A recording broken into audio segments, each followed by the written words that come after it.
Good morning, everyone. My name is Quentin, and today for you guys, I have this 2000 Chevrolet Corvette C5 that I decided to rent out for the weekend. If you guys know, I've been wanting a Corvette for the longest time, and the C5, the C4s, and the C6s are all my favorite ones, and I've always wanted to see what it was like to drive. And to be honest with you, after this weekend of having this car, I really want to get one. I'm actually considering buying one of these, I'm not going to lie. If you guys know, I've been planning on trading in my Civic for another car, and that's probably going to happen around January or February, about 2 months away, after I get everything settled out financially. I'm thinking about getting one of these, to be honest with you. I wanted to get an Abarth 500 like I used to have about a year ago, but after driving this car, I think I might end up getting one of these, to be honest with you. They cost about the same. I know maintenance on this is probably going to be cheaper since it's like a very common car. You see these things everywhere. And boomers love them. Everyone loves them. And it's pretty much a truck engine, to be honest with you. But I'm going to show you guys everything about this car. So this is a 2000 Chevrolet Corvette C5. It's painted in this really nice looking silver with the black interior. People complain about the interiors a lot on these cars, but I'll be honest, I actually do like the interior on this thing. Granted, the only sports car I've ever had, well, only true sports car I've ever had was the Miata, so that's not really a high bar to pass, but this car is actually pretty nice inside for what it is.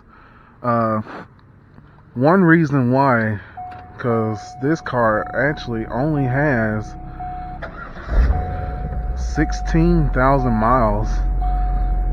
Like, isn't that crazy? Well, it's not going to show you unless I close the door. But yeah, 16,000 miles in a 23-year-old car. That is crazy. So it's got pretty much all the bells and whistles. Automatic climate control. It's got the automatic, but actually this transmission isn't really that bad. I like it. For automatic, it's really not that bad. Of course I would prefer a manual, but what can you do? So this car is powered by a 5.7 liter LS1 engine, making 345 horsepower. I think it was 350 foot-pounds of torque. I hadn't really looked it up. I'm just going off my head, but it's a pretty good engine. It makes good power for this car's weight, which is around 3,200 pounds, and the thing scoots, I'm not going to lie. I really enjoy this thing. It looks like it'll be really easy to work on if I actually do end up getting one. But yeah, 16,000 miles in this thing. Isn't that crazy? That's the first time I've actually closed that hood correctly. Another reason why I could consider this as a daily driver is also because of the hatch. This thing's actually got more room than what my Civic has, because it's a hatchback technically. So you can kind of say that the Corvette is a hot hatchback. At least you used to before they became mid-engine. But I really have enjoyed this car. I really feel special driving it. People do look at me while I'm driving it. I went to Waffle House yesterday, and as soon as I pulled up, 2 people that was outside the window started staring at me. But yeah, this car's been great. I've really enjoyed it. I really don't want to give it back today. I'm not going to lie to you. But with the introductions done, it's time for me to show you guys how it drives. Okay guys, it's time to drive the C5 Corvette. As I said before, I've been wanting to drive one of these for the longest time, and I found this thing actually on Turo for about $79 a day. That is pretty nice, to be honest with you, considering how much cars actually do cost on there, like at least the interesting ones, which is actually kind of hard to find here in Alabama. for some reason. There are a few interesting cars over there, but none of them are really what I'm interested in, like, at all. Like, they got a whole bunch of Teslas and stuff like that, which I don't really care much about them. I don't hate them, but I just don't really care much about heavy cars in general, to be honest with you. But I managed to find this one. It's actually owned by Soul Enterprises, a car rental company that just opened up in my hometown in Bessemer, Alabama, which is pretty cool, I'm not gonna lie. So they got this Corvette for like $79 a day. I decided to rent it out for the weekend, Saturday and Sunday, and everything together was like $388 with the trip fee and the insurance. I got the full coverage insurance because I don't know if I'm going to crash this thing or not. I haven't driven a sports car like this in a long time.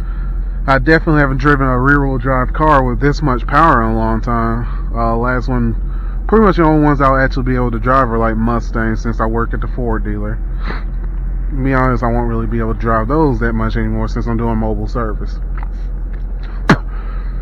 But this thing's actually been pretty nice. I can see why Miata owners actually upgrade from Miatas to these. Now, if I do get one of these, I'm not going to sell the Miata, at least not immediately. And if I do sell the Miata, it'll probably be for like an 80s Civic to use as a daily driver. But that'll be a while from now. I'm going to be busy building myself up financially. But this Corvette is really nice to drive.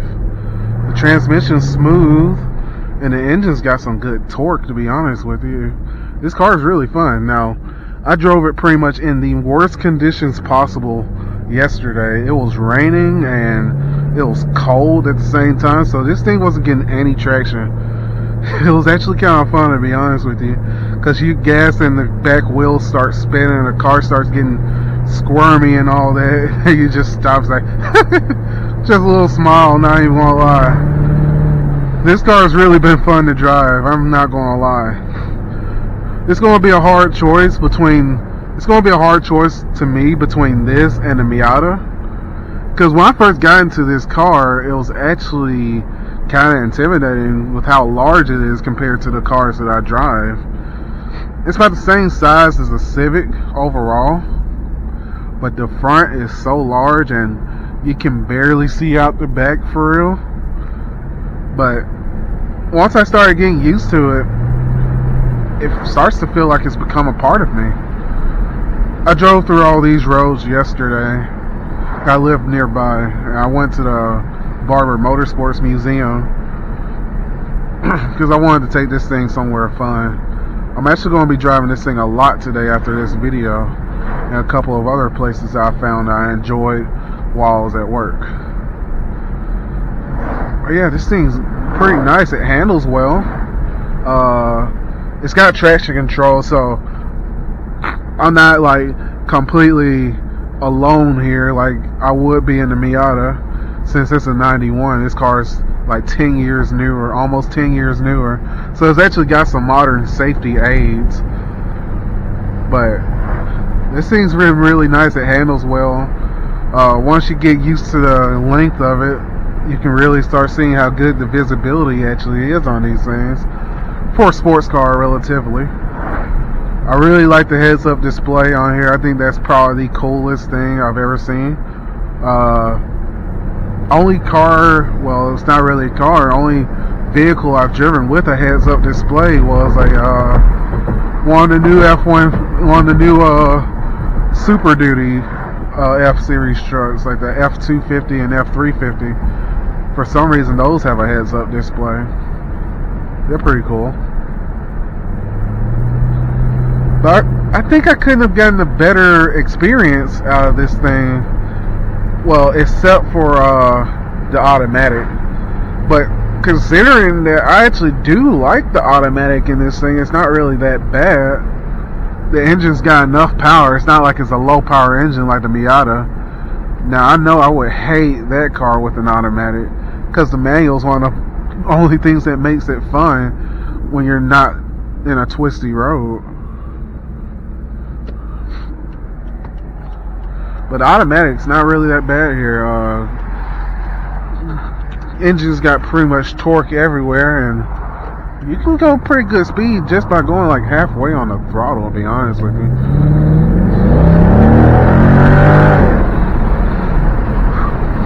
I like the acceleration.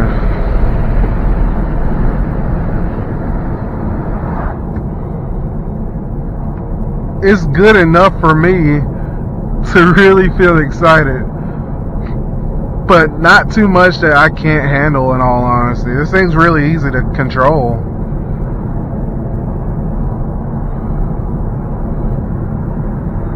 I think about 350 to like 400 horsepower is good enough for the streets, to be honest with you, without getting in too much trouble. Well, at least if you have like experience behind the wheel of some cars. Like if you're just getting like you're just starting driving and you're not really used to a lot of power, you don't know what to do whenever your rear wheel drive car loses traction, then yeah, you don't need a car like this. But if you have some experience and you know when to let off, this car's actually pretty safe. It's really smooth, it's really comfortable.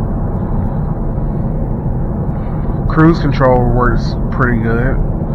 It's actually kind of confusing at first because it's done by this stock right here, and the speed controls are right here. This little switch, if you can see it. So it actually took me a little bit to actually find out how to get cruise control to work on this thing. But once I did, it actually kind of makes sense. Now, I know this one probably costs a lot more than what my budget would allow. It probably costs about as much as what I paid for my Civic, to be honest with you. It being 16,000 miles, maybe a little bit more, to be honest with you.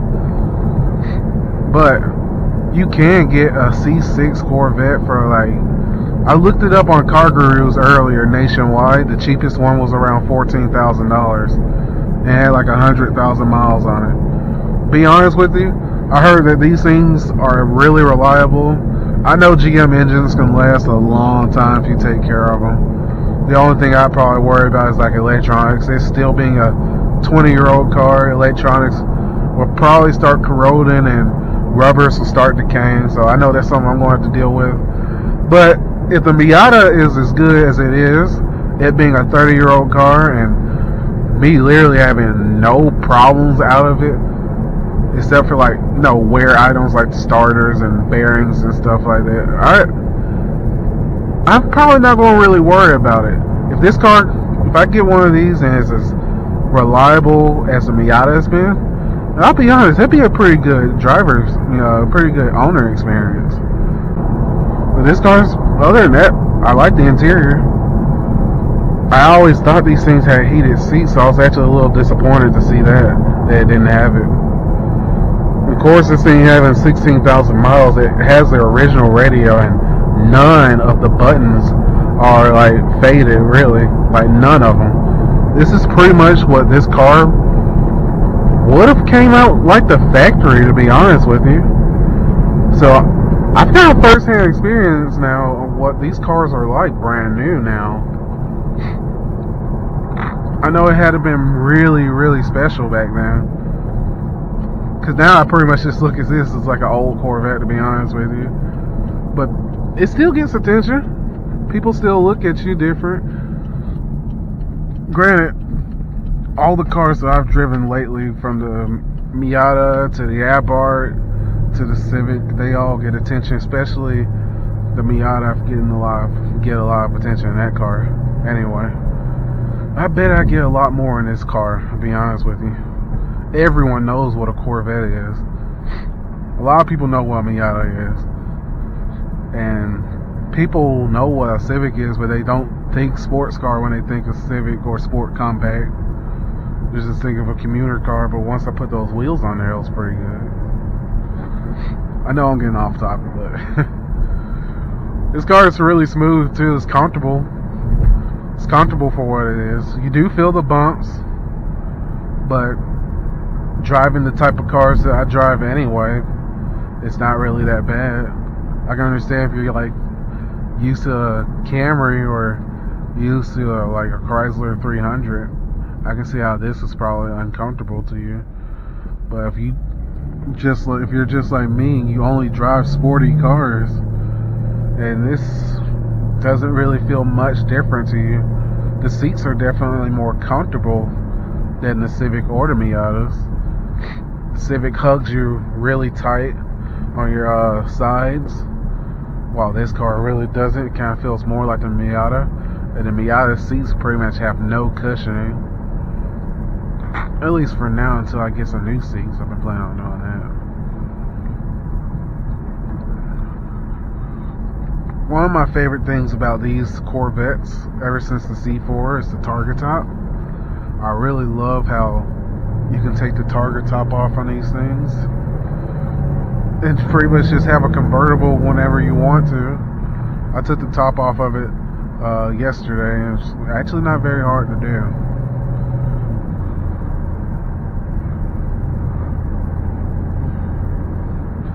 So yeah, that's pretty much been a good weekend with this car.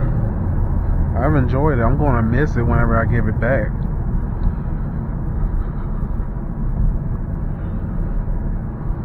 I really like the way it smells. I don't know if this is what it smells like from new, or is it like an air freshener you put in here? But I really do like the smell of it. I need to ask them whenever I give it back to him, because I want my Corvette to smell like this if I do end up getting one. But now we are on my favorite road, and I'm just going to let you hear the car.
Well, I caught up to an NPC.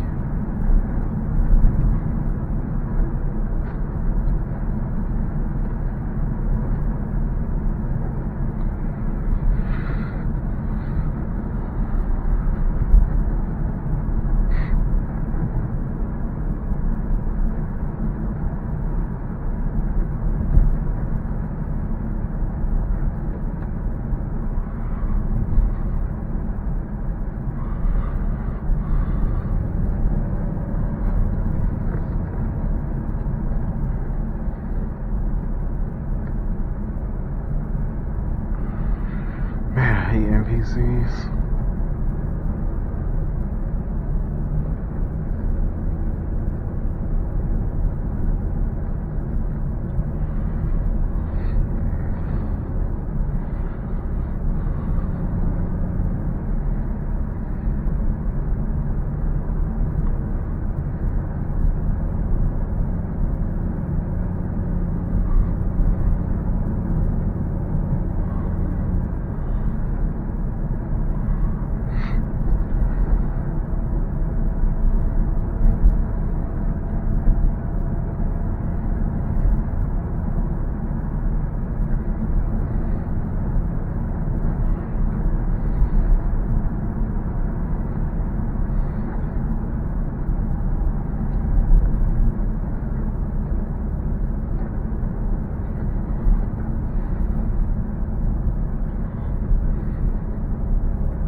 There's one thing that SUVs are really good at is ruining a good drive. I'm not gonna lie.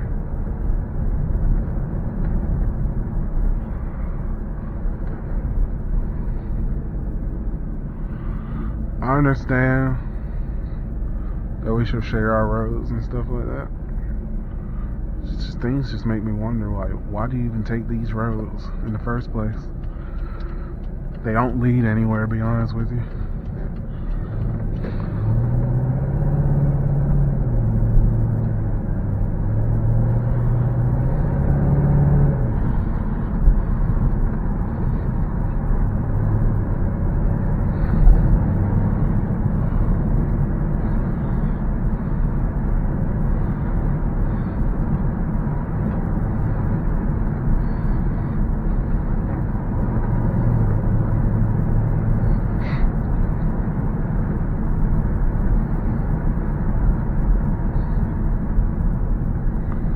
Another car I like one day, an Alfa Romeo Giulia.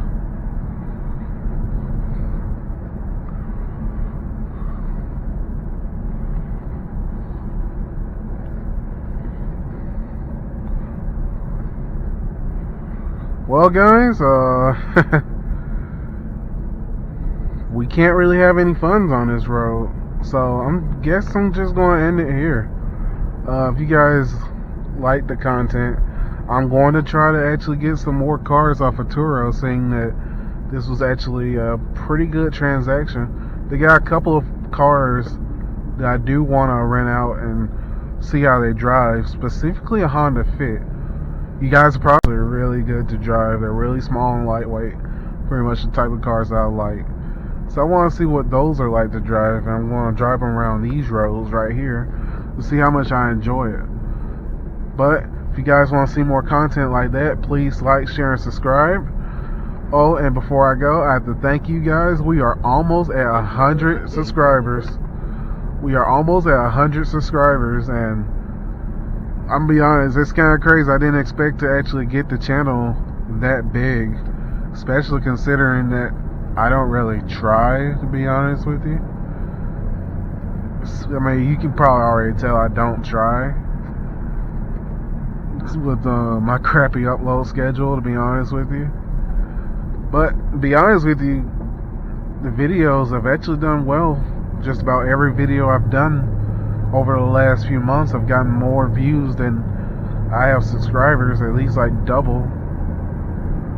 Especially the video after I did with the Civic after getting its exhaust done. But I'm going to leave you guys here. I'll see you guys later.